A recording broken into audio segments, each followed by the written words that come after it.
നമസ്കാരം, പ്രവാസി മലയാളിയിലേക്ക് ഏവർക്കും സ്വാഗതം. ചൈനയിൽ ഡിസംബർ മാസത്തിൽ പൊട്ടിപ്പുറപ്പെട്ട നോവൽ കൊറോണ വൈറസ് അതായത് എൻകോവ് ചൈനയെ ഒരു പ്രേതാലയം തന്നെയാക്കി. പലയിടങ്ങളിലും ആരുമില്ല, ശൂന്യത മാത്രം. ന്യൂ ഇയർ ആഘോഷങ്ങൾ പോലും നീട്ടിവെച്ചു. മരണം 803 മാറി. അതായത് ചൈനയിൽ പൊട്ടിപ്പുറപ്പെട്ട സാർസിനേക്കാളും ഇപ്പോൾ എണ്ണം ഏറിയിരിക്കുന്നു. ഇനി അധികം വൈകാതെ ചൈന കണ്ട ഏറ്റവും വലിയ ദുരന്തമായ മെർസിനെ പോലും തോൽപ്പിച്ച് കൊറോണ മുന്നോട്ട് തന്നെ പോകുമെന്നാണ് റിപ്പോർട്ടുകൾ വ്യക്തമാക്കുന്നത്. എന്തായാലും ഇത്തരത്തിൽ വാർത്തകൾ പുറപ്പെടുമ്പോഴും കൊറോണ വൈറസിനെ പൊരുതി നേരിടാൻ തന്നെയാണ് ചൈന തീരുമാനിച്ചിരിക്കുന്നത്. 20ലേറെ രാജ്യങ്ങളിൽ കൊറോണ സ്ഥിരീകരിച്ചു കഴിഞ്ഞു. എന്നിരുന്നാൽ തന്നെയും ചൈനയെയാണ് ലോകം ഭീതിയോടെ ഉറ്റുനോക്കുന്നത്. ആ ഭീതിയുടെ മുഖത്തിലും ചില നൊമ്പരപ്പെടുത്തുന്ന കാഴ്ചകൾ സമൂഹ മാധ്യമങ്ങളിൽ വൈറലായിക്കൊണ്ടിരിക്കുകയാണ്.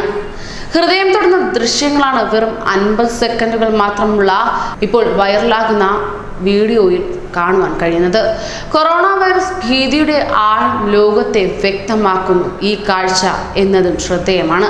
ചൈനയിലെ ആശുപത്രിയിൽ നേഴ്സായ അമ്മയെ കാണാനെത്തിയ മകളാണ് ദൃശ്യങ്ങൾ എന്നത് എല്ലാവർക്കും മനസ്സിലാകും. പ്രിയപ്പെട്ടവരെയെല്ലാം ഉപേക്ഷിച്ച് കൊറോണ വൈറസ് ബാധിച്ചവരെ ചികിത്സിക്കാൻ ഇത്തരത്തിൽ ഒട്ടേറെ ജീവനക്കാരാണ് തയ്യാറായി രംഗത്തേക്കെത്തിയത്. 9 വയസ്സായ മകൾ അച്ഛനൊപ്പമാണ് അമ്മയെ കാണാനെത്തിയത്. ആശുപത്രിയുടെ അപ്പുറവും ഇപ്പുറവും നിന്നുകൊണ്ട് അവർ നേരിൽ കണ്ടു. ഒന്ന് തൊടാൻ കൊതിയുണ്ടായിട്ടും രണ്ടുപേർക്കും അതിന് കഴിയുന്നില്ല. മുഖത്തെ മാസ്ക് കണ്ണീർ വീണ് നനയുന്നതും വീഡിയോയിൽ കാണുവാൻ കഴിയും. ഏറെ ഹൃദയഭേദകമാണ് കാഴ്ചകൾ. പിന്നീട് അപ്പുറവും ഇപ്പുറവും നിന്ന് കെട്ടിപ്പിടിക്കുന്ന ആംഗ്യം കാണിച്ചാണ് നിറ കണ്ണുകളോടെ അവർ മടങ്ങിയത്. ചൈനയിലെ ഹെനാൻ പ്രവിശ്യയിലെ ഒരു ആശുപത്രിയിൽ നിന്നുള്ള ദൃശ്യങ്ങളാണ് ഇതെന്നാണ് ചൈനീസ് മാധ്യമങ്ങൾ റിപ്പോർട്ട് ചെയ്തുകൊണ്ട് രംഗത്തേക്കെത്തിയത്. ഏതാനും ദിവസങ്ങൾ കൊണ്ട് തന്നെ ഈ വീഡിയോ സമൂഹ മാധ്യമങ്ങളെ ആകെ പിടിച്ചുലയ്ക്കുകയുണ്ടായി. ചൈനയുടെ നേർമുഖം തന്നെയാണിത്. ലോക രാജ്യങ്ങളെ ഞെട്ടിച്ചാണ് ചൈനയിൽ നിന്ന് പൊട്ടിപ്പുറപ്പെട്ട കൊറോണ വൈറസ് ബാധിച്ച് മരിച്ചവരുടെ എണ്ണം ഇപ്പോൾ 803 കവിഞ്ഞു. വൈദ്യശാസ്ത്രത്തിന് കടുത്ത വെല്ലുവിളി ഉയർത്തിക്കൊണ്ട് മറ്റു രാജ്യങ്ങളിലേക്ക് അതിവേഗം പടർന്നുകൊണ്ടിരിക്കുകയാണെന്നാണ് ഏറ്റവും പുതിയ റിപ്പോർട്ട്. നിലവിൽ 25 രാജ്യങ്ങളിലായി 800 പേരാണ് കൊറോണ ബാധിച്ച് മരിച്ചിരിക്കുന്നതെന്നാണ് ലഭ്യമാകുന്ന വിവരം.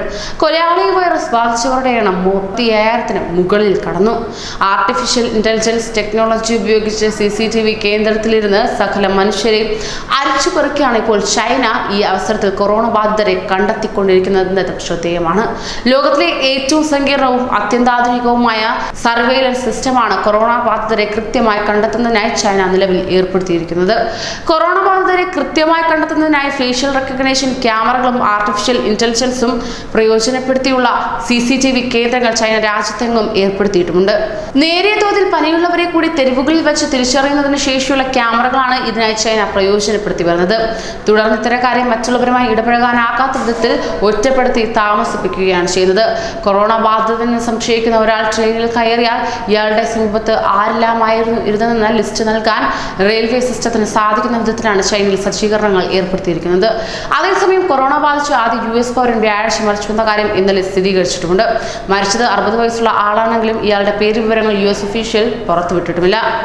ചൈനയിൽ നിന്നും 24 രാജ്യങ്ങളിലേക്ക് പടർന്ന കൊറോണ ബാധ മൂലം ഇതുവരെയായി 811 പേർ മരിച്ചുവെന്നാണ് ഏറ്റവും പുതിയ റിപ്പോർട്ട് വെളിപ്പെടുത്തുന്നത്. 2003-ലുണ്ടായ സാർസ് രോഗത്തിലുണ്ടായ മരണങ്ങളെയാണിത് മറികടന്നിരിക്കുന്നത്. അന്ന് 774 പേരായിരുന്നു മരിച്ചിരുന്നത്.